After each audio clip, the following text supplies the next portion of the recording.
have a green. I'd like to welcome everyone to the Maysboro Council meeting. Please rise for the Pledge of Allegiance.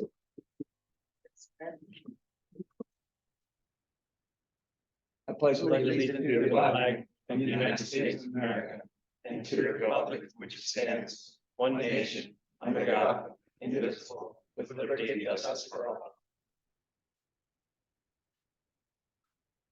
All right, this time we have personal appeal part 1. If anyone has a personal appeal, just please state your name, where you're from, and what your appeal is. You have 5 minutes for your appeal, and if you do have an appeal, we have a sign-in sheet somewhere. If you could please sign in, appreciate it.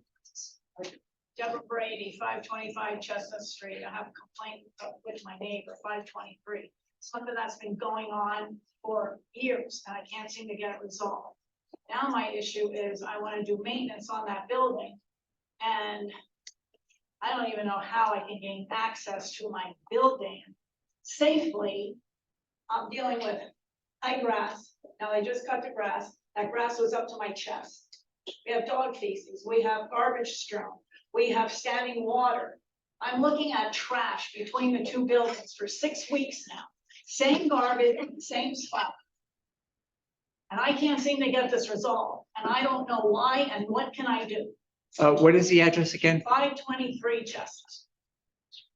You want me to respond? Well, is it a civil issue or? No. It's It's a borough issue, but like things don't magically happen. We're going through the legal system with them. We have cited them. We have left the warnings. We're now in the legal system with them. Unfortunately, they have not done anything. I mean, the property's bad. It's bad.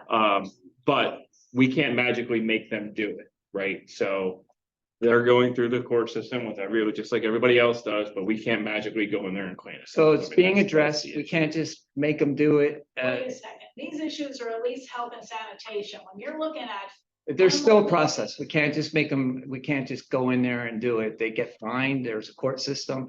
There's legal notices, all kinds of things that we do. Maybe our solicitor can answer So, more detail. Yeah, the answer to that is in a case like this, particularly when you have a recalcitrant property owner that's not cooperating, if you get somebody that's willing to play ball, usually you can get these types of things cleaned up.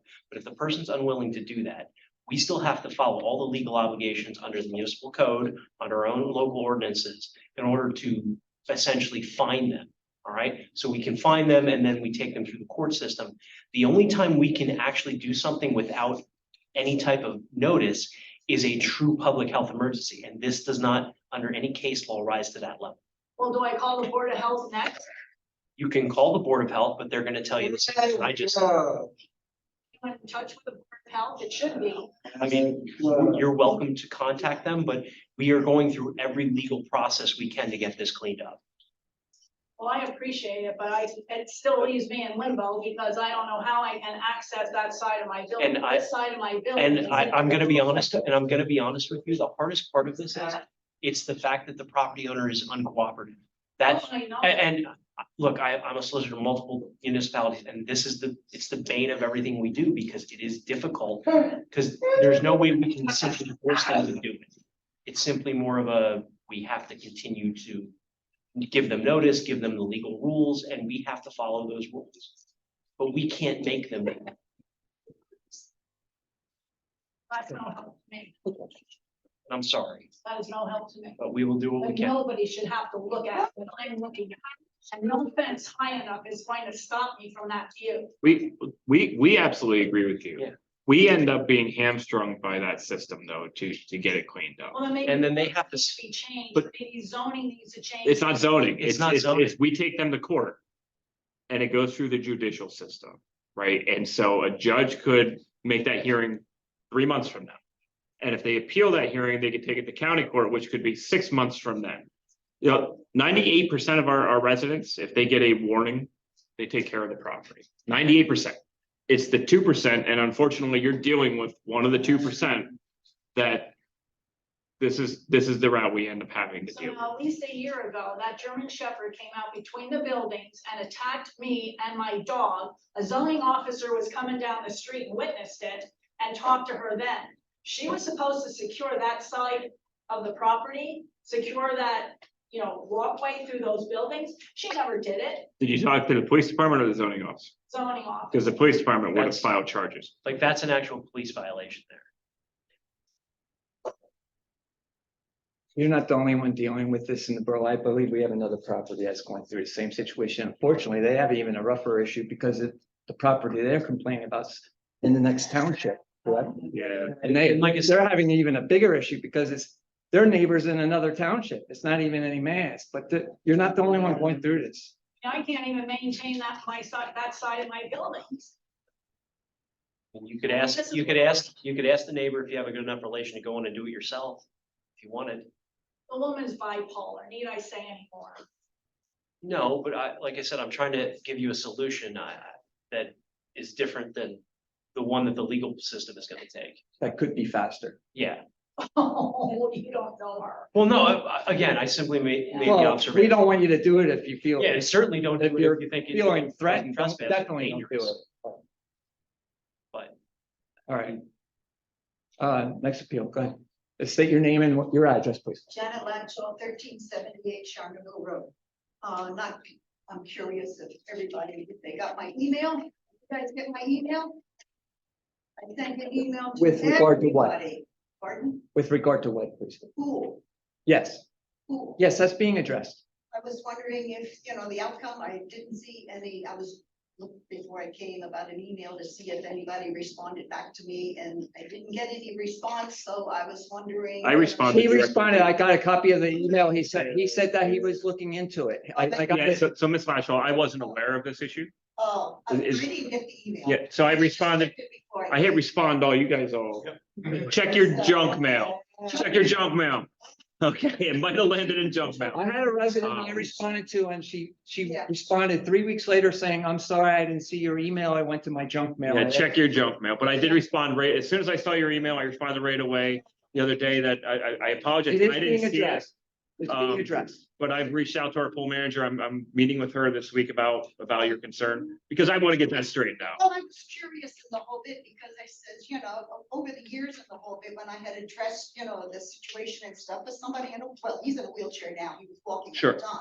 But I says, always buy a season pass. And then when I came to council or whoever I spoke to, I don't know if it was you, Pepe, or if it was prior. So I think it was don't me. I'll be honest with you. I think it was so many me years ago. about 10 years ago. It was years ago. Yeah. So, but I says, I'm willing to, buy something, but came up with an agreement that if you have a pass, he's fine to go in with you. Yeah. Or if he has the pass, I'm fine to go. in with I'm him. positive it was me about 10 years So, ago. But, and it wasn't written, it wasn't an agreement, so I Right. says, are we good with that? Yep, we're good with Yeah. that. And now, I'm approached and says, no. he We needs will, pass. we will come up with a policy for that. So- It's just, that it happens so rarely that Yeah, in 10 years, it's the first time it happened. well, it was like, man, Well, we have a change of leadership all the way across Public Works and the pool and the parks and things. So, But like I said, I'm willing, even if you have a discount, even if you put him in on the seniors sure. to, I put wheelchair accessible because I says there's so many people that are handicapped that aren't handicapped and want, the free ride. But I says, I'm willing to pay, a discounted pass or, whatever you come to terms with. We will figure something out there. So. Okay. One other question. Is there a discount? I know years ago, if you came in after 7 o'clock, it was $1 to get in for the working people that just came for a quick dip and went home again. Is that still in play or not? Because I was looking all over for that, I'm and I didn't come across. it. positive that was still, Well, I know they do it when they have Yeah. Zumba and stuff. It's only $1 to get in. Right. yeah. It was not on our fee schedule. It's- Yeah, I'm not- Yeah, because it's not posted. It just says there's a Well- fee, but it doesn't say. Maybe we should have a twilight fee that if you come in after, I don't know. It What, was what time are we open till? It 8? used to be 7 o'clock. They closed at 7:45. You have to get out of the pool. at So maybe we 7:45. have a 6:30 to. a So- Well, twilight fee. let me take a look at those for you. But I said it was a 7 o'clock, so, came in, and I know I shouldn't say a lot, but you saw quite a few working people from work came, went for a dip and then went home again. So, to buy a pass or a family pass or something like that, they utilize that. So I didn't know what that was. So I didn't want to go up to the desk and say, well, it's this and that, the whole bit, and I don't know what I'm talking about. I do know we used to do that for Zumba they charged $1 We for still, people to yeah, we go. still do the Zoom $1. So I really didn't know. I was looking at time frame because I says if he was required something, because we can't get over to the pool almost 7 o'clock at night. Okay. So, you know, I'll pay whatever you need to pay. You know, money's not the issue, it's just the principle. No, It's the and, reason why I'm- but you know, you bring up a good discussion point for us, I think, to take a look at, you know, as a policy across the, you know, something that's consistent that we can apply with anybody that, you know, is in that same kind of situation. Yeah, well, the other thing was too, is when you read on the website and stuff too, about the daycare centers, and they're not even probably residents of Emmaus, and you know, I'm a resident taxpayer of Emmaus, and I'm paying the taxes, and you got all these other discounts for everybody else, but you know, for your actual, you know, people that are, sorry, concerned, so, okay, thank you for this. You're welcome. Appreciate it. Any other public Not appeals? to check. Check your junk mail. Okay. Sometimes that old email address hits junk mail. Oh, okay, I will, because I checked before I came in, I go, Yeah. "Where did they didn't respond?" Yeah, it was probably That's why within, I'm here. I bet it was probably within 5 minutes of you sending that It was. email, I had replied to you. Yeah. Any other public appeals? State your name and where you're from. Cindy Stahl, 229 South 15th Street, New Vegas. I have a problem with loud music down at the pavilions of the park. My house faces the backside of the park, and we have 2 pavilions down there. And they play their music so loud that, you know, we're sitting in our living room, the windows closed and the air conditioning on. And all you hear is the bass from the huge speakers. Why does it, you know, it shouldn't be that loud. They're sitting right there in that small area.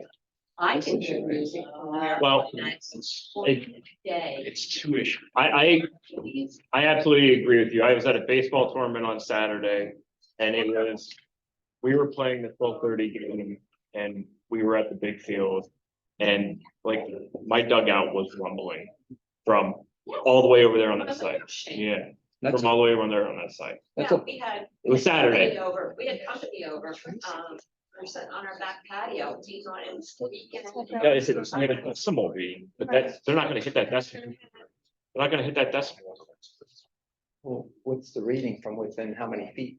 So that's what I said, I'm It's looking. at it across right the now. property line. And, So he's looking it up. but the base, the base isn't gonna read that decimal. No, and that's the problem you have. If it's the treble, it usually does it. Like it's that, the base probably doesn't trigger the decimal meter that would put it Well, over. it that. depends which way the wind's blowing too. It could carry. It could, but I mean, you would have you called the police? Oh. Many times over the years, but. But in this it's instance, Supposed to be, in this instance, did you call? no, this is, the season's just beginning, so I thought I'll get a head start. And come to the meeting and bring up the issue. They like the park, police could just patrol and say, hey, you know, turn the volume. I don't care if they have music, you know, it's. But it should even be set, like, and I think it's a policy we need to look at, like. Even if it's not across the border, right? So, okay, so let's say they're over by the other parking lot in the middle of the park. You've got 3 pavilions on the other side of them, or 2 on each side. So those folks couldn't enjoy a peaceful picnic if they're playing it that loud, and it's not gonna read across the property line because you're smack in the middle of the park. So I think we need to look at a deeper policy of, like, you shouldn't be playing music that's going to interfere with the peaceful enjoyment of anyone surrounding That's you. right, that's right, that's how Um, I feel, because, I mean, we live there, we pay taxes. Yeah, You have to listen to this all weekend. And you know, it's not just for an hour or 2. It's all day. yeah. Like hours. And last year, I never called, but I think they're supposed to be out of there by 8 o'clock. They'll stay down there till 9 o'clock, 9:15. They're talking, they're laughing, they're yelling. Yes, dusk. It's dusk. Dusk is the ordinance. It's like 8, usually like 8 o'clock, right? Well, it depends. Right now it's 9, you know, August it would be 8 for sure. Well, it was dark at the time, Yeah, like. yeah, they should be out by dusk. Yeah. All right, so please call the police if you have that issue again. Okay. And we should be I hate. having, on I the hate weekend, we going can have for stuff park like police. that, you know, But can we like- maybe refer to Safety Committee? or No, Parks and Rec? Parks and Rec. All right, I'm gonna refer the issue to Parks and Rec and we'll address it. He's got enough problems with parking. He doesn't. Okay, any other public appeals here in the room? Yes, my name is Michelle Costantini, 134 Colonial Court. I don't know if this is the right meeting hall, but I just wanted to inquire how to go about doing something about all the geoengineering going up in the sky. And we're doing something about the water here in Emmaus, but the air quality is really being impacted by a lot of these geoengineering that the planes need, that you can just see day in and day out. And I've got it on my phone and I keep taking pictures, and if you're not familiar, I've got photocopies here which explain, what it is, but if there's anything we can do at this level, or where am I? This is in reference to planes? Yes, if you look up at the sky, Well, that would be a So, federal, yeah, I that was would be a gonna say- federal issue. That's completely regulated by the FAA. what? But we Sure. don't know where the planes are coming. I mean, they're not coming all the way. They have to be near, departing from somewhere in Pennsylvania. Most likely LVI, right around here. Or Queen City. Yeah, or Queen City, but. I mean. So all airspace over, I believe it's 400 feet in the air is federally regulated. So even if they're dropping pollutants on us, we can do it. That's how it works. I don't want to speak without knowing the exact answer, but we actually represent Hanover Township where the airport is, so. We've dealt with a fair amount of those types of issues, and we've had problems even with like local state police using drones. Like you can't do certain things in federal, like airspace, like you have to be cautious. So there's very little that a local municipality can do to regulate that. Okay, well, even if it impacts the health of the people, we can't do it. We can't. I don't want to speak without looking into it, and if the borough instructs me to do so, I will, but I can tell you that there are very strict regulations, what we can enforce and what we can do with regard to federally mandated airspace. Where do I go? I don't know the answer to that off the top of my head, but I would suggest I would start with the Federal Aviation Administration, the FAA.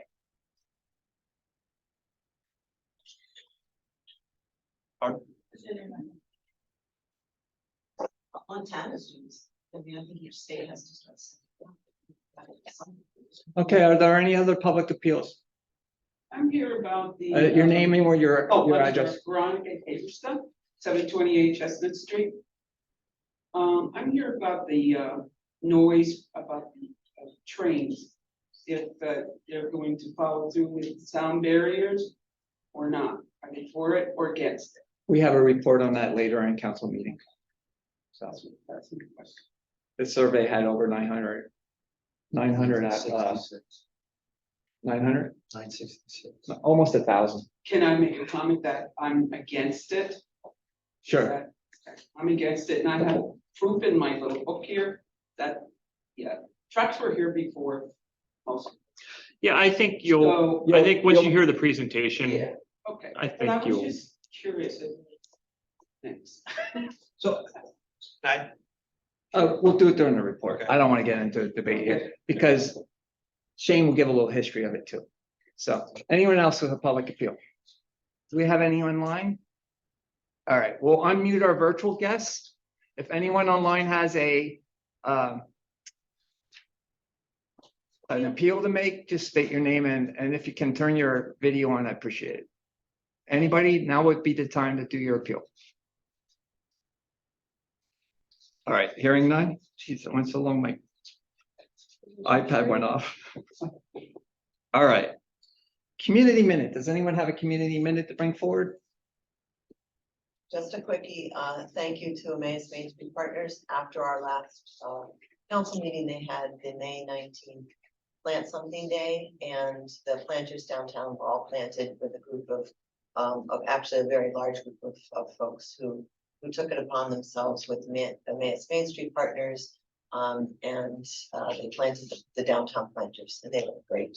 So I just wanted to publicly thank the Emmaus Main Street Partners for leading that charge again this year. Thank you. Anybody else? Just Friday night, Tunes in the Triangle returns. So I can't think of the name of the band, though. I do apologize, but we do have a band down at the Triangle, and Mountain should be a nice night. Starts at what time?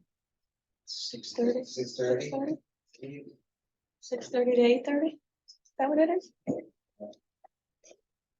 Okay, Either 6 or. somewhere around there. Yeah, somewhere around there. If you're early, When you're you hear- early. when you hear the music downtown. Castaway Band. Thank you, Castaway Band. Okay, I had it written down and I forgot. anybody else with the committee minute? I just want to mention the passing of John Gould Jr., somebody part of this, the history of this town, downtown. John Gould's Pharmacy was there my whole life growing up.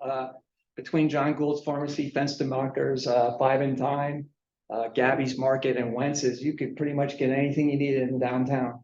It was a different era then, but you know, it was around a long time, so I just wanted to mention that.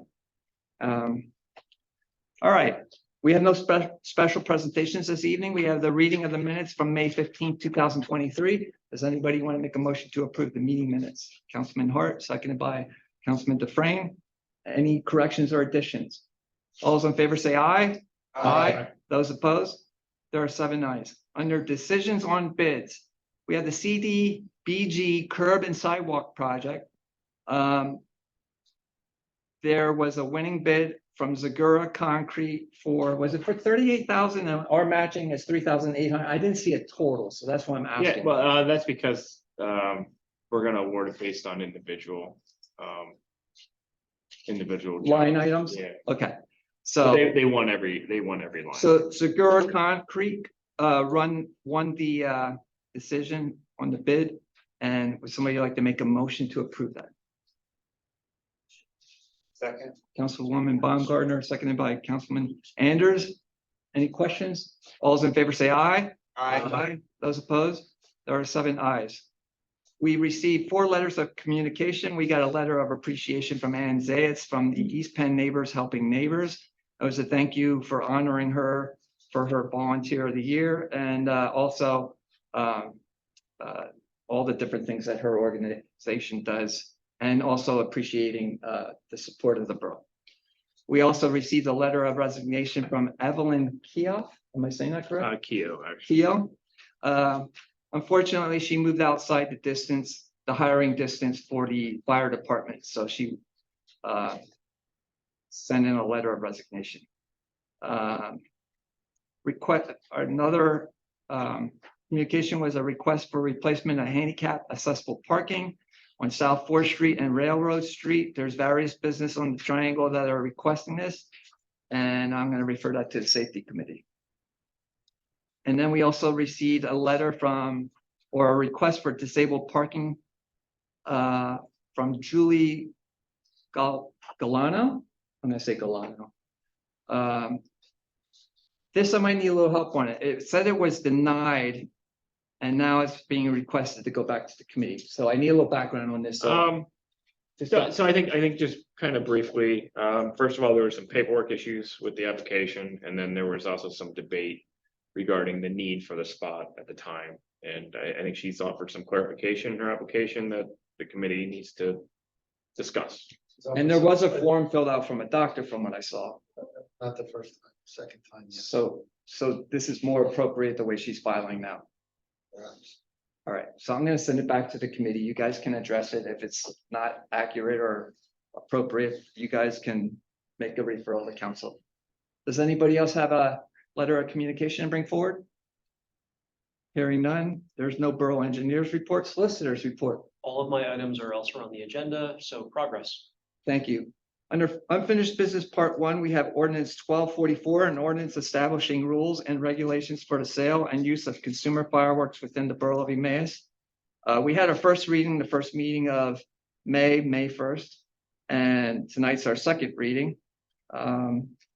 Would somebody like to make a motion to approve ordinance 1244? Councilman Hart, seconded by Councilman Balliet. Any discussion or questions on this? Did we ever find out if they're able to confiscate fireworks or not? If in So this, the answer to that under the statute is no, they can't confiscate. The police can confiscate under their own police powers. It's not set, it's not within the statute. okay, thank you. Any other questions? All right, roll call vote. Councilwoman McManaman, Aye. Councilwoman Baumgartner. Aye. Councilman Anders, Aye. Councilman Balliet, Aye. Councilman Hart, Aye. Councilman Dufrain, Aye. Councilman Layberg, aye. There are 7 ayes. Ordinance 1244 passes on second reading. Yeah, Hart Valiant. All right, we have nothing on the new. Yeah, I make a suggestion, since this is a major change to what had been allowable under the other. You want to explain for the press to maybe report on? Well, I think he had some other suggestions. Oh, go ahead. Yeah, no, my suggestion is that we have a communication to the entire borough so that they are aware of this. Because I'm sure that most people are going to be oblivious to the fact that they can no longer set fireworks on without a permit. Commercial fireworks, It's correct? commercial fireworks without a permit, except on those days that are permitted under the state ordinance. So I think it's imperative that we get something out. It's not going to affect July 4th because that's one of those days that Exemptions. they're allowed to send. Except for the property line issues. So I think we need to send something. Robocall, are you referring to? Yeah, and the newsletter and. Newsletter would happen, but that's not gonna be before summertime, though. That's the issue there. Okay, so that will be addressed. All right, thank you. Good idea too. All right, so nothing under new business, nothing under unfinished business part 2. Does anybody have anything to bring forward that we did not advertise? Hearing none, mayor's report. I am still in the planning stages for National Night Out, which will be August 1st. I'm still looking for 1 volunteer for the dump tank. Well. Okay, that's fine. I have 4. Okay, thank you. All right, It's August 1st, 6 to 8, police department. This is gonna be the biggest one yet. So come on out and have some fun. thank you, Madam Mayor. Committee reports, Public Works Committee Chairman Anders. I have nothing. Yeah, we have approval of the. Yes. So we had the approval for specifications in bid road project reclamation project. Shane, did you wanna go in a little detail for it? So. We have, so Borough Council gave us a, budget based on the road tax and the budget that we created, and one of the, I think budget-friendly ways to do a reconstruction project is this road reclamation piece, where it takes care of the base. You have a map Mhm. that's in It's the fourth, your the packet. fourth attachment. Talks about Banner Street, Fernwood Street and Alpine Street, and the work that would be on each of those. So we feel that this type of reconstruction would be appropriate in those neighborhoods, and this would be the first reclamation project that we've done in this borough in probably decades. And so we think it's a budget-friendly way of doing some effective road work. It's more than milling, right? You're doing a little bit more work than milling, but it's not complete reconstruction of the subbase. You actually reuse a lot of the material that you actually dig up in this type of work. So we have a budgetary number on it that we feel is very favorable. And if it works effectively, we think you'll see that kind of project more often. Shane, is this a project where people will be the neighbors will be notified of curbing No. replacement? Well, in the future it will be. This year it will not be, and I think that's one of the reasons why he chose the neighborhoods that he did. Okay. Because they do not, if you look, They're missing. those neighborhoods do not have sidewalks. So it's just a motion to approve the specifications And for the to, project? and to bid it out. All right, would you like to make a motion to approve the specifications for the motion or for the project? That is. Councilman Anders, second. Councilwoman McManaman. Any more questions or discussion? Just one comment. So Shane, so just correct me if I'm wrong. This is due to the roads tax that we implemented this year, and this year's budget, that money's going towards this project, so our residents. Some of that money will go towards this. Some of that Yep. money will go towards this. We do feel too that, I mean, so we have some oil and chip projects coming. We also have some other paving projects that are part of that, but a large chunk of that tax this year will be this project. I would add, Mr. Dufresne, that we have heard loudly and clearly that our roads do need work and that we are absolutely working to rectify some of the issues that we have out there. It'll be a process over years, of course, but this is a start and it's a good place to start. Well, so I'll tell you that the linear footage of road that we're doing with this project is the same amount of road that we're doing on the South Second Street project that costs $500,000. I just wanted to get it on record that we were doing what we promised when we put this roads tax in place, that it was going to be used to start addressing the roads in a proper way. And I might add too, we had a company from Texas do scanning of every road in the borough so that we could prioritize which roads need addressing first. And we did that to take the politics out of it. We're addressing what they say are the worst streets in the borough, and these are some of them. Well, and we're attacking the different styles too, because you can't do like the very worst ones that are $500,000 projects. Based on the amount of money that we have in the budgets, we want to try to stretch it as far as we can. So we want to make sure that those that can be oiled and chipped and preserved for another 10 years in the condition that they're in, we want to do that. Those that need total reconstruction, it's going to be less linear footage of streets because of the cost of it, but these reclamation projects really are a cost-effective way that you can do if the sub base is still solid. If the base needs redone, that's what this kind of project is. If the sub base needs redone, that's that entire reconstruction project. So we're hoping that we're going to be able to do a lot of roads with this reclamation process because you're getting more linear footage of repairs for your dollar. There's a lot of communities that use this process. We never did. And it's a very effective process because you're paving the road, you're doing fresh pavement. Where the money comes into play is always anywhere under that first 2 inches. That's where it costs so much money, and your roads that have the spider cracks in them, that's usually a sign of the sub base is ruined, and that's where it costs the $500,000 for half a mile of road. Okay, any other questions? All those in favor of the project? The specifications, say aye. Aye. Aye. Those opposed? There are 7 ayes. I did want to note that our meeting notes are attached from the May 17th meeting. We do have a meeting scheduled for this Wednesday, June 21st. However, that meeting may be canceled. There'll be more on that further discussion. With that, I'll report progress. Thank you. Health, Sanitation and Codes Committee, Chairman Balliet. Thank you, Mr. President. Tonight we have resolution 2023-20. And that is a resolution conditionally approving the revised preliminary final land development for Wesley Works property. I believe that Wes is here. I don't know if anybody wants to speak about anything or if anyone has any questions. Yeah, and then we can let the developer if he wants to speak. Do you want to speak? I can simply, all I'll say is that there's a change to plan that it's going from an apartment building to 4 townhouses. Am I correct?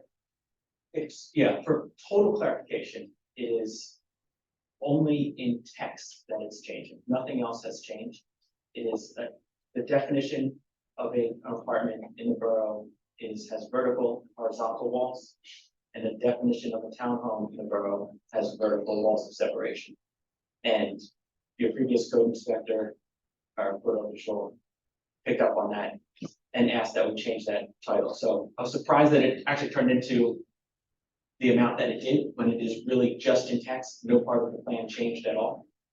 But that is all that's going on. His statement is accurate, and there's no change in parking requirements or anything like that. All other aspects of the plan remain the same, and it was recommended by the planning commission on June 8th towards the board. Okay, I want to read the resolution. The whole thing. No, yes, yes. Yes. Read it twice. No, it's the Oh, one man, in I the thought we were gonna little. get out of here early. So early. Just the heading of it, I think is.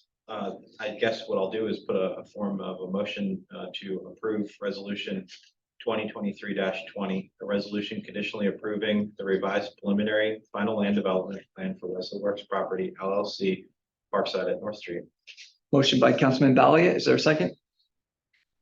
Councilman Anders, any questions or discussion? All those in favor say aye. Aye. Those opposed, there are 7 ayes. The next thing on our agenda is a waiver request.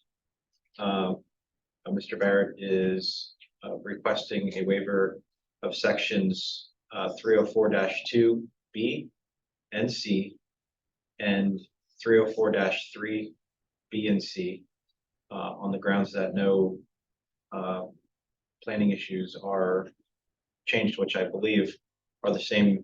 It's the same waivers that It's were the same granted. waiver, but this is just a different.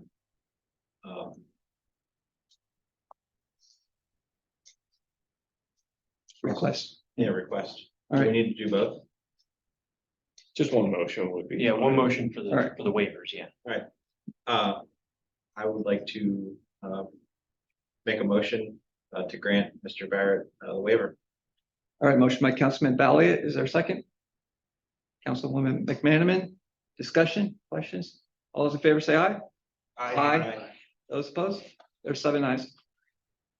Attached are our meeting notes from May 31st.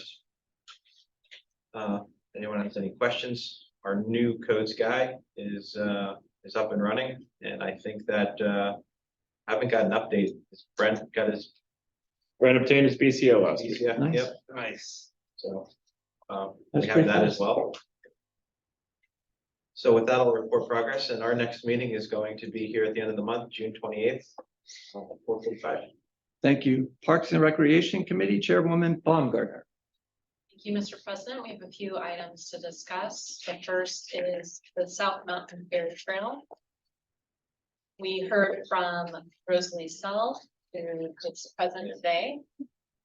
And she was interested in creating a small ferry trail along the loop. If you look at the first, there's an attachment. If you don't see it, refresh.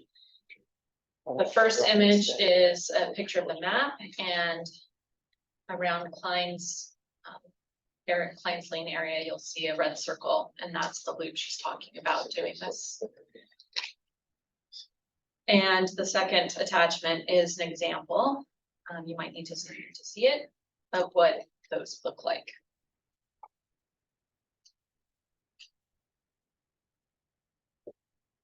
So it's just a project that she wanted to do and install there, and would assume all maintenance of it, correct?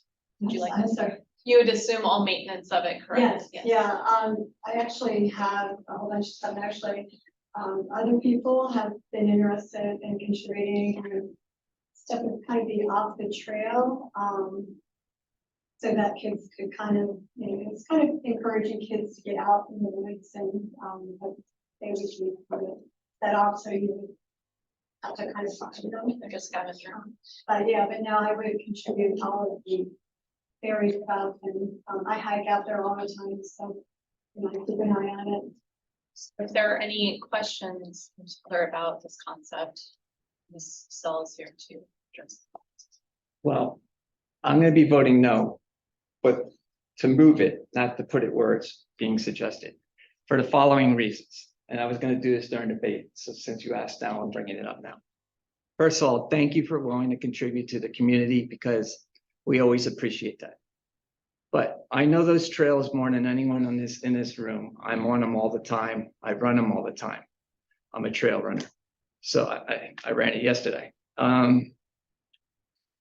Nothing lasts on those trails without being destroyed. There were split rail fences. They smashed and broke all those. They had beautiful signs. They just put a beautiful brand new sign of all the trails and information. It was just absolutely beautiful. You go up there now, it's smashed into little pieces. Nothing will last up there, and a little fairy house is. One kid with a stick is gonna just demolish it, and I don't wanna see that. So my suggestion is, and another thing is too, when you go in the woods, you wanna see the woods, you don't wanna see other stuff. It's just my own opinion, but everyone has their own opinion on that. I would suggest a better place for that would be at the community pool. In between the pool and the railroad, that section back there. I think that would be a little more in the open for protection wise. And I just think that would be a better spot. So I don't know if that would be an option or not, but does everyone know where I mean? There's a little bridge and then there's a little zigzag, and I think that would be a more appropriate spot than in the woods. So would you be willing to do that instead? I'm referring to the committee because the committee referred it. I understand. We haven't investigated that site. That would be something to discuss. So maybe, would you be willing to go back to the committee and discuss that site maybe and see if they're willing to do that? We could, but are there any other objections to the location? So my problem was going to be the same. I've been walking those trails and going off of the trail, it's really tough. But everything seems to be, everything gets damaged up there. And I was actually concerned about that because we have fairy garden fans in our family. And many times with that, we have gone places and they're either not there anymore or destroyed. And I think there could be a better spot. I had mentioned that the concern at the committee level. We are putting surveillance cameras in this area because it's not just things on that trail that get damaged there. They have damaged our equipment, they've damaged our buildings, I mean, that area right there has been a problem for us. So we are putting surveillance systems in around the compost site. Because, I mean, we've had people, you know, we were storing the vehicles before we were selling them, and we've had people try to cut open an old cop car and steal the old light system out of it a year ago. Like, we've had all sorts of issues. So that was my concern. I think in general, you're always gonna have that concern though. You know, not just in that area, but I think anywhere you do anything. Had issues. Yeah, you know, I think you're gonna have that concern anywhere you have it, so it's not. I don't think the issue is exclusive to there. I'm not saying that our town is crime ridden with people destroying things. I'm just saying. I think you'd have kind of the same concern no matter where you put something. So I do have a question. How many of those houses are we looking at? Are we looking at like 5 or are we looking at a dozen, or I don't have any idea from what I read in the minutes. I think, well, I mean, I probably have 10 or so, but the whole idea of being kind of out there is that they could be more hidden. I actually live across from the park, and where you're talking about, they would be very much out in the open. I think that that would be more likely to be vandalized. I've walked, this is just the homestead loop on the trail, and you know, I had actually, I gave a shot at, I had put, it's like a little, it's like a tree trunk, and it has like a door, and I put it there just to see if anybody would damage it, and it's actually been there, and somebody should put a little gnome. I haven't seen it, but maybe I'm running too fast. I don't know. Oh, that's the one. Okay. I actually had, I was walking out there with my dog, and there was a mom and a young child like in front of me, and you could literally hear when the child like saw this little, he's like, oh, mommy, look at this. So I just think it's a good way to get kids out in nature, but you know, I mean, if it's at the park, I'm right there all the time anyway. I just think that would be very, like, the whole idea with this is for them to be kind of hidden, that people would have to find them. I mean, my other suggestion is, if we do put them there, if they do get vandalized, we're just gonna have to remove them. I mean, that would be my suggestion, not keep repairing them. Knowing this, I'm kind of like, I am totally prepared for things to get stolen and vandalized. They were literally sitting in a box in the garage, so, you know, people can enjoy them fine. it gets destroyed, so be it, you know, people are like that sometimes, but. You know, I'm okay with that, so she's helping with, that's why she's there tonight. But I do want to make a comment. We don't need those things to have more families go there because there's families there all the time. And it's because it's the woods. It's a nice trail. I see people going there with their dogs, their strollers, and it's just, it's very, very popular, that trail. Since COVID, it's used all the time now. I would suggest though, like I have a 10-year-old daughter. She would love this. Yeah, She would love looking for something like this along the Yeah, trail. that's the whole point, was kind of not to have them like right there on the trail that you Yeah. have to look to find them. And we talked about the comparison to the Emmaus Rocks initiative where everybody's placing some hidden rocks. So I would like to put in the form of motion to allow the establishment of South Mountain Ferry Trail at Homestead Loop as depicted in the map that's attached there. Motion by Councilwoman Baumgartner, second by Councilman Anders. I am gonna vote against it just because I prefer to have it at the community park. That's the only reason. That's it. I think it's a better place out there. So. Talked about this in committee, I think, 2 to 3 times, at least twice, and we also met in person. But I think you're talking about when you go over the bridge from the park and then the part that kind of zigzags. That goes behind the pool then, yeah. Uh-huh. I just think that would be a better place, but That would certainly be very easy for me to maintain a lot all the time. All right, so my motion is the ferry trail where it was originally, are we gonna put a limit on how many? Are we gonna say 10?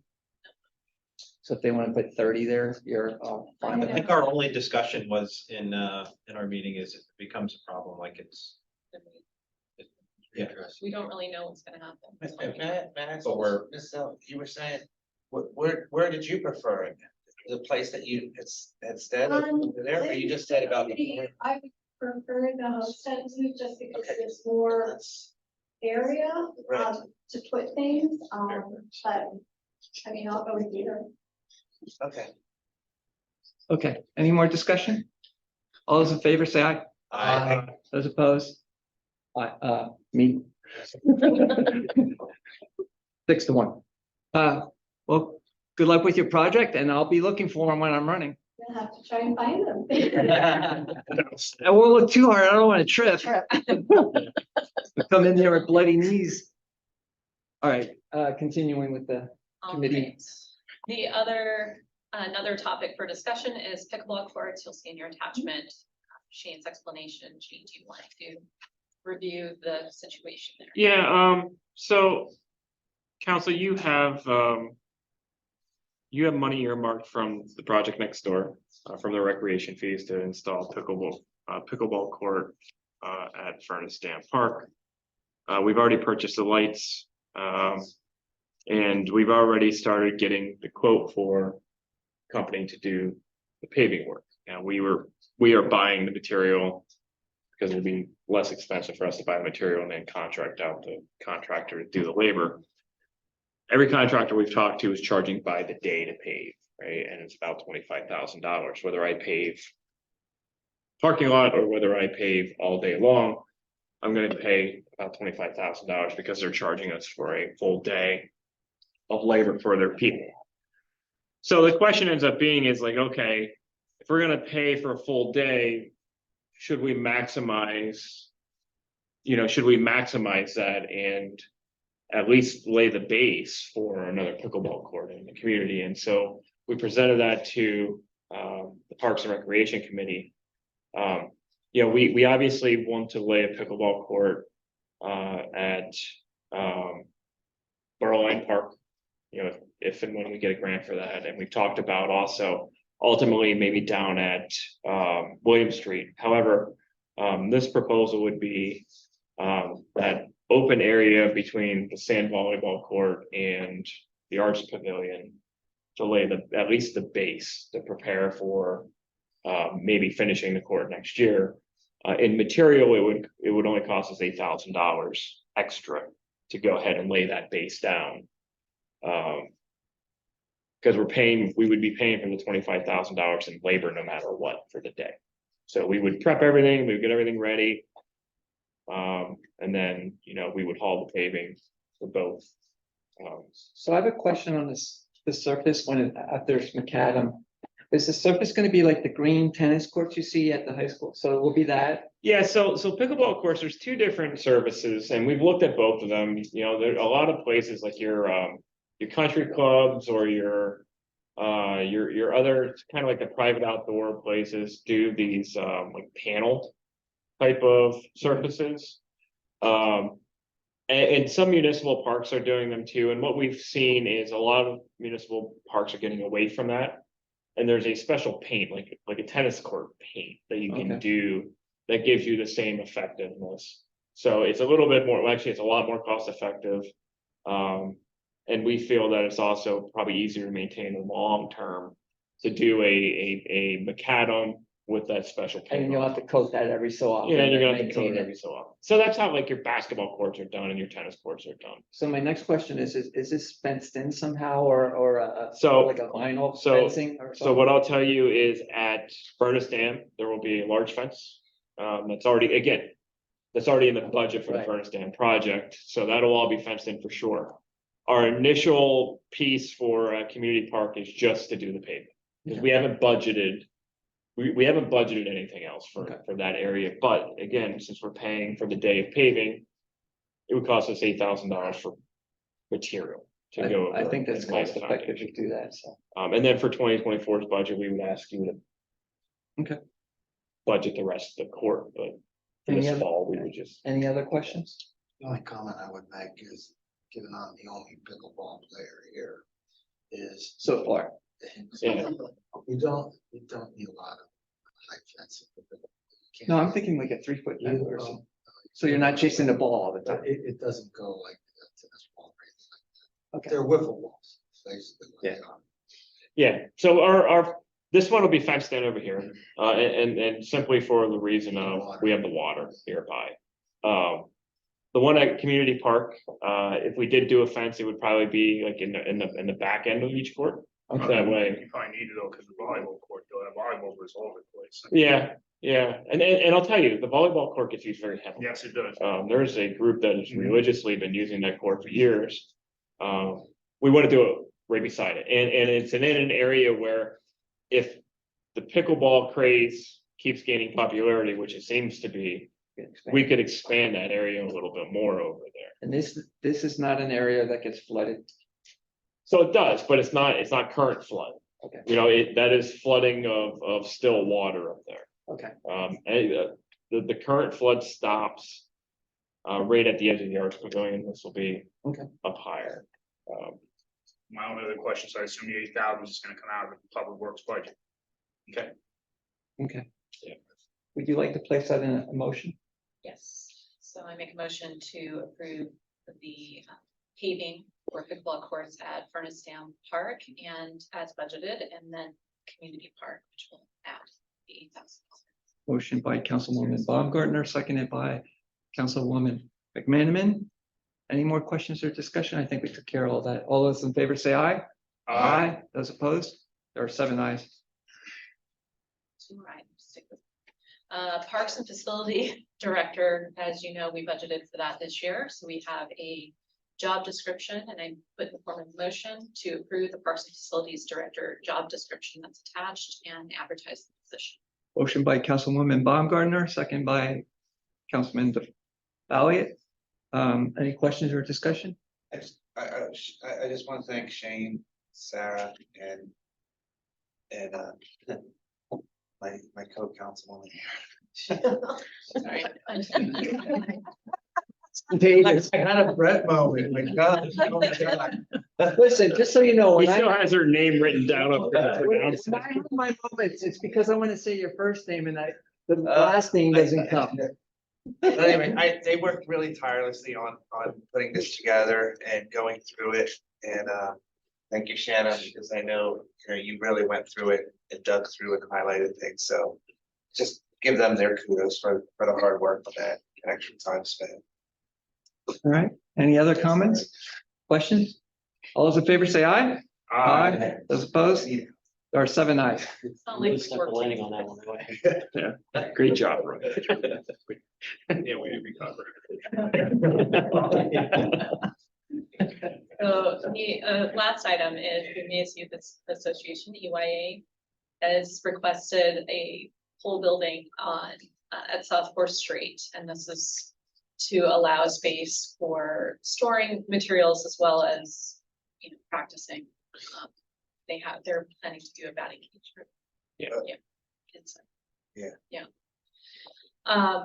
So I would like to make a motion to approve EYA's request to add a pole building to South Fourth Street with the condition that the condition of codes and zoning approvals and location approval by borough manager. All been met. Motion by Councilwoman Baumgartner, seconded by Councilman Anders. Any more questions? Yeah. So Shane, we have some type of agreement with UA, already at Kiwanis or William Stream, we also have with the football program that community, like, I mean, agreement here for all. So any permanent structure that would be installed has to belong to us. Right, The portable structures like the sheds belong to them. so everything, so this would belong to us. This would have to belong to us. Okay, so all that's, they understand that. Okay, We've talked about that at committee. okay. Now, the picture that you have. Mhm. Is the approximate location of where they're looking at. Next to the bathroom? Yeah, and since we have electricity running to the bathroom, it kind of makes sense And to. is that above the swale then? Yeah. Okay. Yeah, so that area. Doesn't receive a ton of water. Any more questions? All those in favor say aye. Those opposed? There are 7 ayes. That wraps up the items for Parks and Rec. Our next meeting will be Wednesday, July 5th. So that is departure. Typically we meet on Tuesday, but since July 4th is Tuesday, and we'll be meeting the following day at 4:45 p.m., which is our usual time. That'll be via Zoom. Report progress. Thank you. Public Safety Committee, Chairman Hart. Thank you, Mr. President. We already handled the fireworks ordinance 1244. The second item on our list from public safety is the hiring of a full-time paramedic. Most of you know that the EMS area is a very competitive market for personnel, both EMTs and especially paramedics. We have been posting, et cetera, and have been relatively unsuccessful in getting qualified candidates. We had, however, among our list, an individual who's currently an advanced EMT, a Laurie Barry, who comes to us from Laxa-Wixon. Did I pronounce that correctly? Like a waxing. Laxa-Waxon, okay. Good fishing there, Joe. She's been with us since this past January. She's been an EMT and is an advanced EMT since the early 90s. She's expressed a desire to become a paramedic, which requires additional training and credits, etc. And she, along with the chief, expressed a desire to have her move on. So we met with her, our committee, and we made a recommendation to extend an offer of employment to her, to have us pay for her education, et cetera, with the condition that she stays with us for a period of time to become a paramedic. And she is a delightful young woman and professional. So I'll put that in the form of a motion. Motion by Councilman Hart, seconded by Councilman Dufresne. Any more discussion? All those in favor say aye. Aye. Those opposed? There are 7 ayes. Signage for Stevens and Pike Streets, as the borough does not have any alleyways. 2 of our more narrow streets, Stevens and Pike, present a problem for delivery trucks going up that alleyway to make turns, and is destroying one of the property owners' property. Fortunately, that right of way is something that is a right of way, although they own the land it has to be kept open. They can't put anything there to obstruct passing by. So after a great deal of discussion at the committee and feedback from the police department, including considering making it a one-way street, and we decided that that would be a terrible inconvenience for the people who live there. So the suggestion was made to put a no right turn sign at that intersection, so that trucks coming up that area would not be able to make a right turn. Yeah, and our deputy chief of police just the other day was over there again. And this gentleman was filling in a 2-foot deep rut in his yard again. So you guys see the photo that we attached. It's his house is the property on the left-hand side. So they're taking these trucks are taking the wide swing left to turn right. So they are they're ripping up that grassy area pretty badly. Okay, I will put that in the form of a motion. Motion by Councilman Hart, is there a second? Councilman Dufresne, any questions or discussion? All those in favor say aye. Aye. Those opposed, there are 7 ayes. Last but certainly not least, the train noise abatement issue. Recall that we had several people approach us both at public safety and at this body showing up concerning was there something that we could do with regard to the noise created by the 70 to 80 trains that come through the borough on a daily basis. My suggestion, everyone agreed that we do some kind of survey, and Mr. Dufresne and his, I'm sorry, Mr. Pepe and his assistants put together a survey, and we had an outstanding response, better than I would have hoped for. And I'll let Shane talk about it. Sure. So we're actually going to share the train survey results and brief analysis that we conducted. So I think the first thing to know is anytime that you do a survey, you are always looking for about 5% of the populace for the survey to be considered statistically accurate. That's the general standard across the nation. And so with a population of 11,000 people, you think of, we're looking at just about 550, 570 respondents is what we really needed to consider the survey to be statistically accurate. And the reality is we had 1,048 respondents, 966 of them were residents. The way we designed the survey was, as you're going through the survey, if you answered, look, I'm not interested in a quiet zone in the borough, the survey ended. Okay. If you said you didn't live in the borough, survey ended. The survey is also designed that people with the same IP address can't take the survey multiple times. So Chad couldn't sit on his laptop and fill out no 45 times. You couldn't do it. I tried that on my desktop just to make sure that it worked. I hit no, I'm not a borough resident, boom, I was done. I came back in, I tried to answer again that yes, I was. It won't let me into the survey at all. So the software also tracks every IP address that takes the survey, which is nice.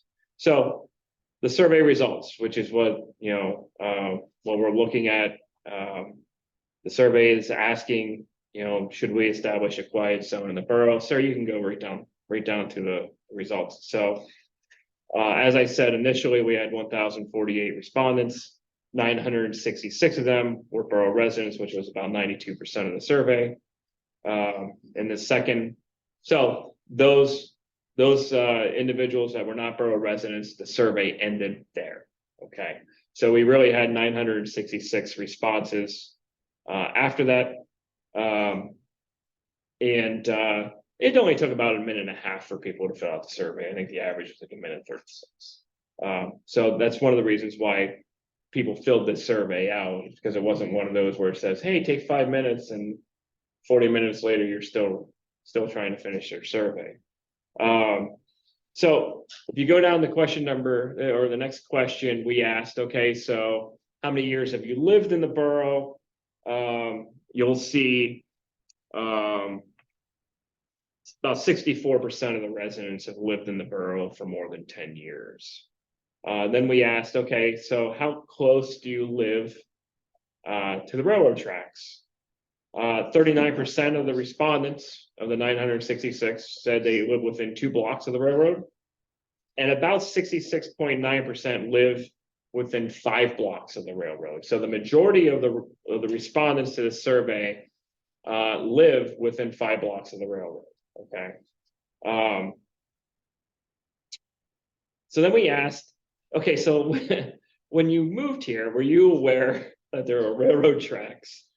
And so like you would expect like 100% of the people would say yes, or look, I was born into this, right? Like it should be one or the other. Surprisingly, about 120 residents said no, they weren't aware that there was a railroad in the borough when they moved here. I have nothing more to say about that. Move on. This is an interesting one though, because this question, what we asked was, you know, on a scale of 1 to 10, how does the railroad affect your life? You know, so 1 is really like, okay, it's completely acceptable, it's compatible with our normal daily living. And then 10 being, I can't live, right? I cannot survive anymore. This railroad's driving me crazy. I want to climb up the wall. And so out of the 966 responses, the average score was a 3.4, which looking at 5, right? If 5 measures, scroll up, Sarah, we said that in the thing, 5 was, it's tolerable and it doesn't disrupt the normal living for the person. So 3.4, you know, indicates that on average, people said it doesn't interrupt anything. Actually, it's almost as close to it's just totally acceptable and compatible with my life as it does anything else. So so with that said, so you can probably take a guess based on just that average score what the rest of the survey ends up indicating. As you move your way down, without asking any other questions or referring to costs, the next question, 68% of our respondents stated that they're not interested in establishing quiet zone in the borough. That means 32% of the residents were in favor. And again, if we're saying it's statistically accurate, this is reflective of the community as a whole. It's very clear that, you know, the majority of our residents are not in favor of establishing a quiet zone. And again, we didn't mention cost anywhere in the survey yet at this point. So if you said, no, I'm not interested at all, we ended the survey there for you. We didn't go through the cost because we already know what your answer is. You're not interested. So it doesn't really matter what it's going to cost. You're still not interested. So the rest of the survey concentrated on those individuals who said yes here. Yes, I'm interested. Okay. So if you go on down to the next one, so that really left about 299 respondents left. And so our next question referred to the overall cost of establishing the quiet zone based on the numbers provided from Norfolk Southern. And without telling the resident or the respondent what a tax increase would be based on this cost that Norfolk Southern had estimated to us, we said, you know, look, like there's not really many grants out there available for this. Like knowing that it would cost, you know, somewhere around the $2 million mark, would you still be interested in establishing a quiet zone? And you would see almost 50% dropped off at that point. I think the breakdown right there was 44% of them stated, nope, they're not interested. So 134 drop off of the survey at this point. So now there's only 165 respondents remaining for the rest of the questions. The next question that we asked is, hey, if you had to pay a tax burden, you know, would you be willing to do that to cover the cost of this? And of course, we expected that to be a large slant towards yes, I would, because they've already been told what the cost was up above. So 88% said yes, I'd be interested in paying a tax. The other 12% again dropped off, so another 19 dropped off. when we asked if you'd be willing to pay a tax between $274 and $350, 142 of the remaining 144 said yes. And again, you know, the other 2% dropped off. And then the last question was essentially, would you be willing to pay, you know, what is that, like $12 a year or something like that, or $10.50 a year for the maintenance cost to maintain it? And you know, the very large majority of the people that were remaining in the survey said yes. So overall, out of the 966 residents that answered the survey, 142 stated they'd be willing to pay a tax to establish a quiet zone. That means 14%, 14.7% of our residents essentially, again, reflective by the statistics, were in favor of establishing a tax to establish the quiet zone, while 85% essentially are not in favor. So that is the overall breakdown of the survey. Two comments. First of all, the Public Safety Committee had preliminary data on May 25th. It was about the difference between then and the end of the survey, which was June 1st. There were 75 additional respondents. It didn't change anything as far as percentages. We couldn't vote on anything at my committee because it wasn't a final survey as yet.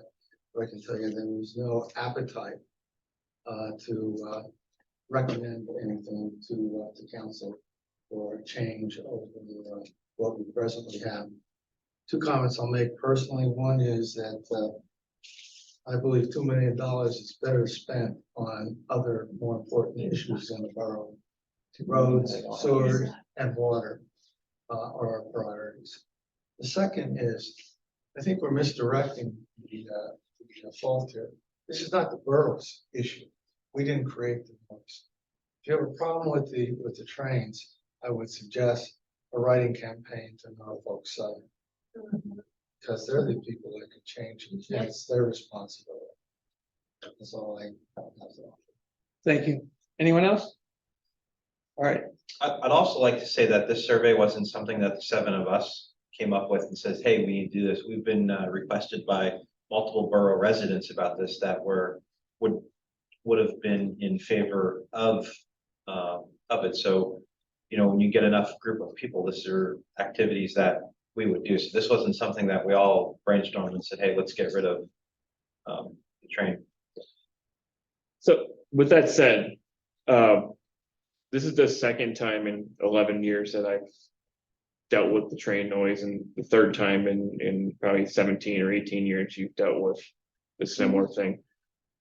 Can I put this one back in the closet for a few years? Are we a decade? I mean, are we, is anybody on council wanting to pursue this any further, or can we say, like, we did the study, results are the results, populace I think you know. the showed their answer, Shane. opinion of this? I don't, but I'm not gonna respond to this anymore than, we're gonna post the survey results. Yep. And state council is not moving forward. Thank you. Okay. Thank you for your Okay. input. All right. All right, Thank you. continuing with public safety. And our meeting notes of May 25th are included in the packet. Our next meeting is scheduled for July 27th at 9 a.m. via Zoom. We are not having a meeting in June. And with that, I report progress. Thank you. General Administration Committee is myself. We have one item to take action on, the Comcast franchise agreement, which I will turn over to Shane and Jason to point out the highlights. I'll get it started for you. And things that will benefit from it, and things that, you know. Yeah, I'll get it started for you. Jason, can you?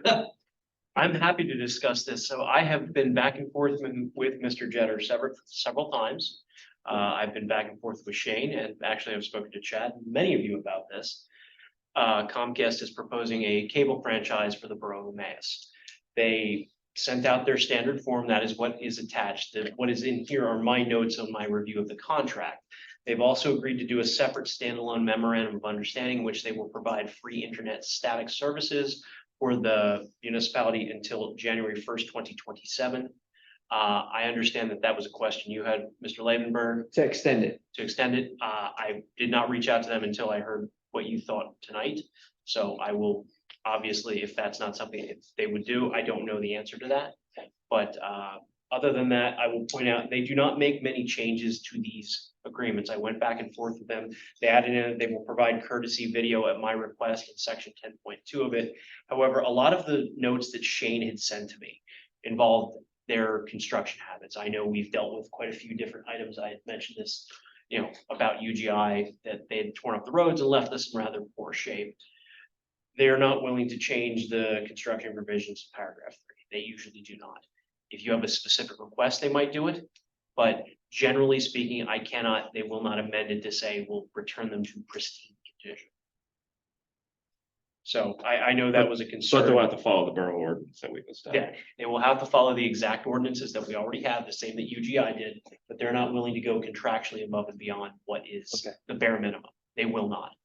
Okay, So if they cut the road in 5 years when it was paved, they have to put it back to condition, correct? That's pretty much what. correct. It has to go back to the condition it is in. That is correct. But they will not go above and beyond that. And I will be honest, the borough manager, Mr. Pepe, did indicate that was a big concern for you guys, that there was a real problem with these companies coming in. They hired these outside contractors who just butcher the road and leave it in poor condition. That said, Comcast does do a fairly good, even while the contractor may not necessarily do a great job, they will come back out later. They will pay to do that. That I've noticed in some of the other municipalities that have had that. I will give them that. So they are fairly responsive. Paragraphs 4 through 7 of the agreement are actually, ironically, we're talking about the FAA. This is about the FCC, the Federal Communications Commission. There's not much we can do about that. That's based on the statute of what they can and can't do with these cable franchises. As you're aware, you will get 5% of the proceeds of the cable franchise. And I believe Mr. Pepe was very astute in pointing this out. They're not adding new customers. They're basically cannibalizing existing customers. You're not going to be getting additional revenue. This is simply revenue that already exists. And this coming is from only for cable, not for internet, correct? just for cable, Thank you. correct? The memorandum of understanding was also attached in case you wanted to do that. You had mentioned about that. It runs until January 1st, 2027, so 4 years. Yeah, until this is all done and they start putting the actual infrastructure in, it's gonna be 3 years. Again, That's why I asked for an extension. And there are, Just that, there for are, those who weren't in the committee, I brought it up, why not ask and see if we can get a couple more years on the free internet? But then I also said, only if we're gonna use it, do we have specific places? And Shane mentioned maybe at the waterworks, correct? So, and this is for non-fire and EMS too. It's just the borough. yeah, so I said, it's gonna take, it's not like we approve this and then it's in and we're gonna get it till January 1st, 27. So I suggested that we ask for 2 more years or 1 more year. Because it's not gonna be available for at least a year probably. And that was my suggestion and. So you could approve the contract condition on my response to the memorandum of understanding with that, saying we address it. Now, I mean, their argument is that we can't condition the two. I don't know that I agree with that. We can't condition the internet service on the approval of the cable franchise. I don't know that I agree with that statutorily or case law wise, but it doesn't hurt for us to go back. You can approve it.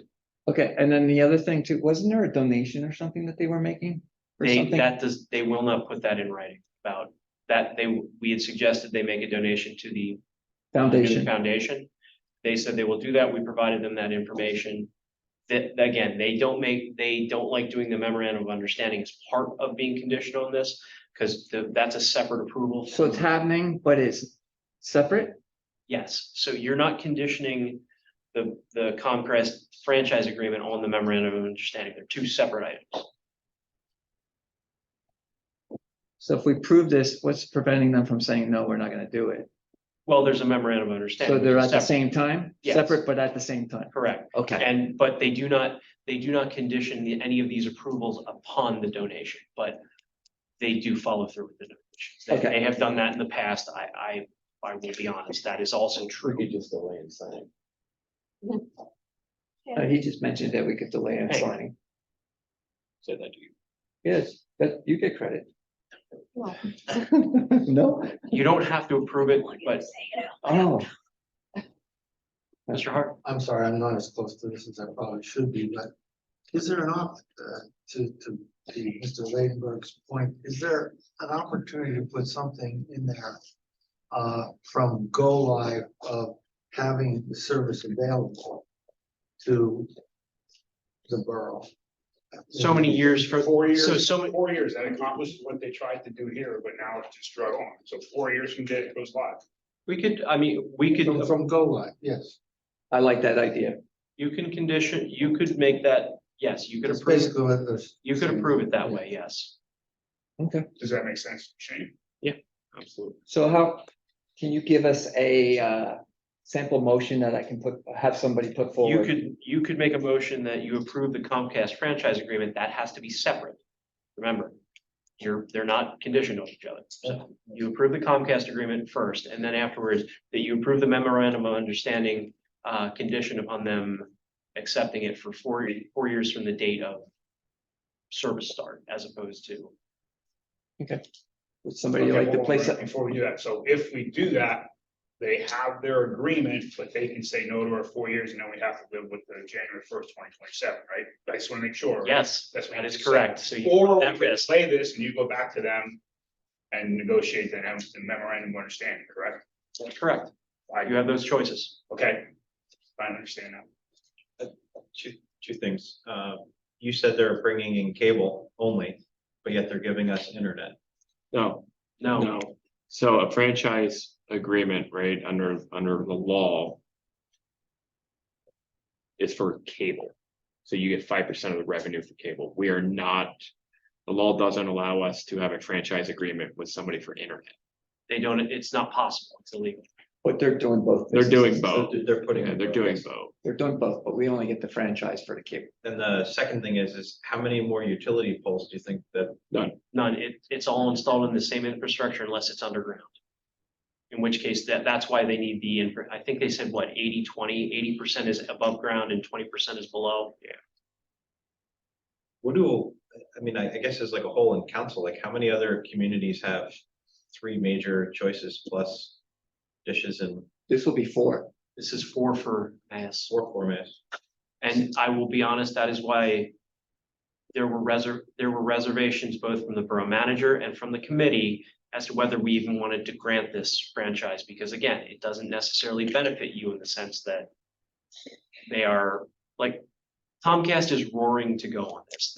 This is a hole in their plan where Emmaus is. So they are worried that they're going to be missing out on the borough. But in the alternative, you're not really gaining anything other than another provider to the residents. Another provider with competition, better pricing. Correct, Say exactly. Comcast, Which there's more in some competition, areas, should help not them. everybody has that competition. I can't get RCN. I have Service Electric. That's all I'm stuck with for internet. So there are pockets in the borough. But you're talking about internet, not Talking internet, cable. correct. Well, no, cable or I internet. understand, but- RCN does not come to portion of. for- And the 4th one is Verizon, correct? Yes. All right. Well, supposedly Comcast has incredible internet from what I'm hearing. I haven't heard anything bad. I heard nothing but good. So business wise, it might help businesses. Price wise, I don't know, but competition's good. I do support this, but would the council prefer to hold off and see if we can get that 4-year agreement, or do we want to approve it and see if they agree to it, but we can't hold them to it then? And that's the thing, I'm concerned about tying the two together because that does look odd, but So do we want to just see if he can negotiate You're the 4 okay years? with us holding off and you negotiating the 4 years with them, you said, right? You're okay with that, right? You're not saying that's fine together, or are you saying it is? I'm okay with it. I'm concerned that they just say no, and then you are stuck with your approval. That's what I'm saying, but you're Right. okay with us not doing anything tonight? Yeah, you can do other that as than well. If adding you're- you- Look, adding there you are, to there are go back legitimate, to- there are legitimate non-internet concerns that you've raised that we're looking into. All right, So if council's all right with it, it will go back to GA. We have one more GA meeting because we won't meet for another month. In the meantime, Jason can give us an update on what they say. Yeah. And then we'll put it on the agenda next Do we meeting. need to vote, do we need to vote to table or anything? I mean, or I would just not vote, bring it I up? would vote to table it. All right, so is there a motion to table? I'm gonna make a motion to approve as amended with the 4 years. That's the motion on the table. But if they say no, then it stays. Trust our solicitor to negotiate. All right, there's a motion. Does somebody want to second it? I'll second it. Second by Councilman Anders. Discussion? I guess my question would be, what's the advantage to either side of that, right? Before you vote on that, like, what? If they say yes, then Then this is we're done. golden. If they say no, do we have any other terms we gotta deal with? Yeah, I mean, you would then have nothing for that memorandum of understanding. They could arguably just say, all right, well, we're not gonna do it at all. Because they already have what they want, so you're taking that off the table. That's my concern. And again, it's not conditioned, it's not tied together, but I am concerned about that potential. I mean, do I think they would screw you? I don't know. But we would want council to be voting on the memorandum of understanding and the franchise agreement at the same time. Is that your ideal world? Ideally, you would want them to both. And be right now, approved. we don't have that. Ideally, you'd want them to both be approved. So I by mean, they're already delaying it- offering, like I said, they are offering you close to 4 years already. So So let me ask it, if we delay it 1 month to our next meeting, will we have the memorandum of understanding and the agreement that we can vote on in the same night? I can't guarantee that they're going to do that, but yes, I mean, I would assume that a further delay, I think they're. Because we don't have that They're, tonight. well, no, you do have what they've proposed, and it went to committee, and I found out, and like I said, you mentioned on Friday, you want to do additional terms, but we're tying them together, which is dangerous, but we can still go back to them and discuss it. But the worst that happens is we have something to vote on next month because it's either exactly what we're seeing now. Yep. Or the memorandum of understanding change. Correct. Or nothing. Or nothing. Or nothing, yeah, or nothing. Or not. You know, all we're talking about, if I'm understanding this correctly, is the unknown period of time from once it's signed to go away. If they didn't approve the amendment to what you're talking about. as far Correct, as- and. That's but- all we're talking about. Well, no, Mr. Lavenberg has requested that we ask until June 2029. No. Well, I like his idea, 4 years from whenever, So that's all we're talking about, We're talking about 6 months, Rob. potentially 6 months. But they might be ready to roll as soon as we sign. They might be are- ready to- Exactly. They are ready to move, but that is, I'm gonna be voting no, only because I would like to have it clarified before we actually vote on it. That's just my own personal opinion. So, Are we gonna use this, Shane? What's that? Or is this in their point of relevant? Are we going to use this? We definitely have a building that we are gonna use this at, yes. So- Because it has to be their highest speed of internet. So that will save me at the public works facility a considerable amount of money. So we will definitely be using. so if this motion gets voted down, can we just send it to committee or do we still have to table it? You have to- you would have to table that. Okay, any more discussion? So the To be clear, MOU is what's the- also in here, so if they approve this right now, they would vote on the MOU next. May I suggest we vote on the memorandum of understanding first? Are you willing? Would you be willing to amend your motion, I Mr. will Carr? amend the motion to include or to vote on the memorandum. But that's where the 4 years is gonna be. Offered. Because if it's not going to be approved,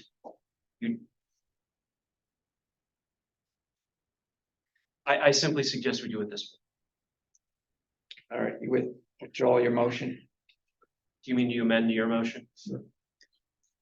and then? He wants to amend his motion to look at the memorandum of understanding first. Is that what everybody understands? Well, and then the second was by Roy, you, I will amend. okay. All right, so there's a motion to approve the memorandum of understanding, and there's a second by Councilman Anders. More discussion. With a condition or no condition. Okay. So we're keeping it the same and not expanding that? Not a memorandum, but see, we're mixing the two up here, Counselor, no offense, but you're doing that. You know, we should vote on the agreement first, which includes the go live of Wi-Fi for us, and how long, you know, that's gonna be free. I understand, but there's a reason I suggested it that way, but if that's what, if you want to go, do you want to withdraw your motion? Before you answer that. The MOU, for clarity, the MOU is where the internet 4-year deal is. So you would want to, if you're gonna go through with that motion, that's where you want to do, you want the MOU with the 4 years from the date of go live. That's what, I'll amend my motion to include that as my motion.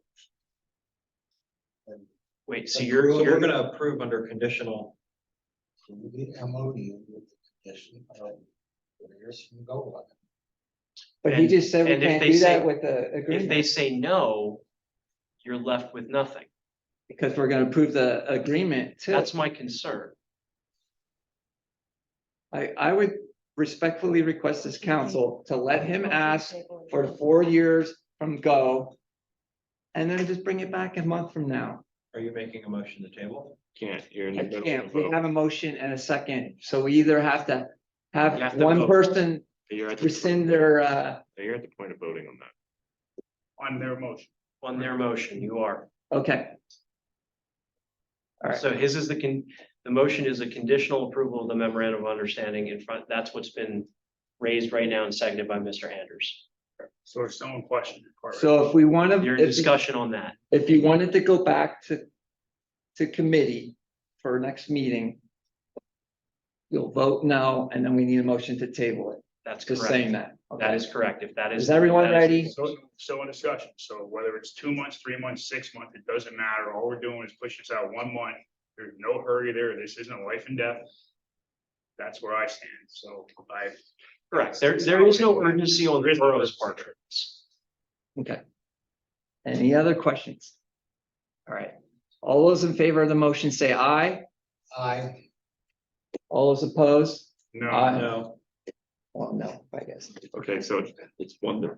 So is Councilman Hart aye and 6 no's? Okay. President, I'd like to make a motion to table this. Motion to table by Councilman Balliet. Is there a second? Second. Councilman Dufrain. There's no discussion. All those in favor say aye. Aye. Aye. Those opposed? Councilman Hart. All right, so you will ask them about that. We'll clarify that. I will. We'll have it in the committee. We'll refer it back to. Correct. council for And next if time. I'm correct, it is the concern is go live as to, we're not talking further about this going to January 1st, 2029. We're simply talking about from the date of go live. 4 years from the day of go live. Yeah, That is what everybody's, am I correct on this? Okay. All right, I have my orders. all right. Continuing with general administration. You had 3 sets of meeting notes because we had 3 meetings since last council meeting. And our next meeting is July 6th at 9 a.m. I report progress. Budget and Finance Committee Chairman Dufrain. Thank you, Mr. President. An item for action here, the resolution 2023-21, the bill list resolved by Borough Council to authorize the payment of the May 15th, June 15th, right? I didn't notice that when I read it the first time. June 15th, 2023 bill list as follows. Bill list $1,793,766.32. Payrolls 10, 11, and 12, $598,915.71. Payroll taxes, $204,545.38, for a total of $2,597,227.41. Done this 19th of June, 2023, and I put that in a form of a motion. Motion by Councilman Dufrain. Is there a second? Councilman Balliet. Any discussion on the bill list? Questions? All those in favor say aye. Aye. Those opposed? There are 7 ayes. You can see the significant revenue and expenses in there. And then we have a motion to transfer some funds in the budget. So let me just open up the meeting minutes. And Shane, if I misspeak, please correct me here. All right, so council had approved in the budget the purchase of a water service truck. Truck was supposed to be delivered last year, but it's finally coming in now. We budgeted to put a $15,000 down payment down and 22,000 in financing. Was going to be paid this year. We also have an ambulance that we budgeted for this year that does not appear to be coming in this year, so we won't have that budget expenditure. So rather, that'll be next year budget expenditure, so let's take care of that in next year's budget. So what we're proposing to do is, since interest rates have risen here and we have enough money in the budget between the two to pay cash for the water service truck, I am making a motion to transfer $39,800 from the debt service fund to the water fund. Motion by Councilman DeFrame, seconded by Councilman Hart. Any discussion, questions? All those in favor say aye. Aye. Those opposed? There are 7 ayes. All right, the budget performance report is in there, and then you also see 3 sets of meeting notes that we had between previous borough council meeting and this one, and our next budget and finance committee meeting is Thursday, July 6th at 11 a.m. on Zoom, and I report progress. Thank you. Community Relations Planning and Development Committee Chairwoman McMenamin. Thank you, Mr. President. Nothing for official action this evening. You'll see the meeting notes from our last meeting attached. Some of the highlights, we are working on the report card slideshow for the update for Emmaus Vision 2030. We have gotten the tables for Triangle Park, thanks to the Chamber Foundation grant. Shane, have they been put in yet? No, they haven't. We need to get those in. And then we are suggesting to the chamber or to Main Street Partners that we put in a grant application for trash receptacles for downtown for the next round. So there are a few other things we are working on. The historic commission conversation continues to go there. And there are some highlights with some of the commissions. The Arts Commission is working on a pool building mural. And that will be very exciting too. So next meeting is June 26th at 4:30. We report progress. Thank you. Under boards and commissions, you have 3 sets of meeting minutes. And that leaves us to personal appeals part 2. If anyone has a personal appeal, just please state your name and your address and what your appeal is. Anybody in here? Do we have anyone online yet? We have 1. No, she's with my office. She's the intern. Okay. She wants to see what a meeting looks like. Thank you. Oh, yeah. You were outstanding. Well, I hope when I go back, she says I was outstanding. Well, I hope she does most meetings. You don't do much. You guys are awesome. You're the least troubles. All right, hearing no personal appeals, we'll move on to borough manager's report. All right. So we have hired a young man named Wyatt Steiner as a part-time seasonal employee from the parks. Interestingly, I remember meeting Wyatt when he was about this tall. He's probably about 6 inches taller than me now. But this young man will be doing some park work in the parks. It's nice to have some people finally applying for these summer jobs. That's been an issue for the last 2 years. It's kind of hard to compete with the convenience stores hiring at $15.50 an hour though. So we also hired a part-time paramedic, Robert Ballone. You'll see his information. He's an experienced paramedic. And because we expanded the residency requirement, we're starting to see some people that are within that range now putting in for our ambulance department. So that's good news. That'll bring some relief to what is very evident that it's an overworked paramedic crew by the hours that they're working because of the understaffing. So I'm happy to announce his hiring. Other than that, it's been a long month for you guys, a lot of committee meetings, a lot of things going on. So thank you for putting in the time in the past 30 days. We've still got a lot a lot more going on that we'll be dealing with in the July meeting. You want to just let the public know that we have an estimated date for going into Borough Hall? A time guess? I hope. It'll be the middle to the end of August. I was just in there today measuring the rooms. Prepping the janitorial bid, like all the little things now are starting to pop up that we need to start preparing for. It's looking good. The above ceiling inspections for electrical, HVAC, those kinds of things are coming in the next couple of weeks. So the building is getting close. The holdup is the outside work, the utility stuff, the electric UGI work, those kinds of things. The generator is a major concern for us. We talked about that at committee the other day. That generator was literally ordered a week after we signed the contract, almost 2 years ago. Or I'm sorry, a year and a half ago, I think we signed the contract. And they're telling us the new date is the end of July for it, and we'll see.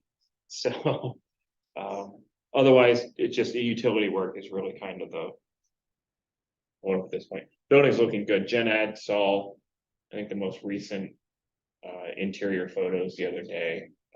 Terry was in the building with me today. And it's looking good. If any of you want to get inside and take a look, just let me know. We'll have to start talking about things like open house, things like that. It won't be ready. It would have been nice to be ready for the National Night Out. I don't think we'll be able to have it open. They can look at it from the outside. So, yeah, absolutely. All right. Under president's business, I just want to mention my favorite day of the year is coming up. It's June 22nd. It's the longest day of the year. And that leads, each day gets shorter by a couple minutes every day, which leads to my second favorite day, December 22nd, because the days start getting longer then. So with that being said, do we have an executive session tonight? Say no. No. No, I had it. You guys had enough. Motion to adjourn. Councilman Hart, seconded by Councilman Valiant. All those in favor say aye. Aye. Those opposed, meeting adjourned at 7:42.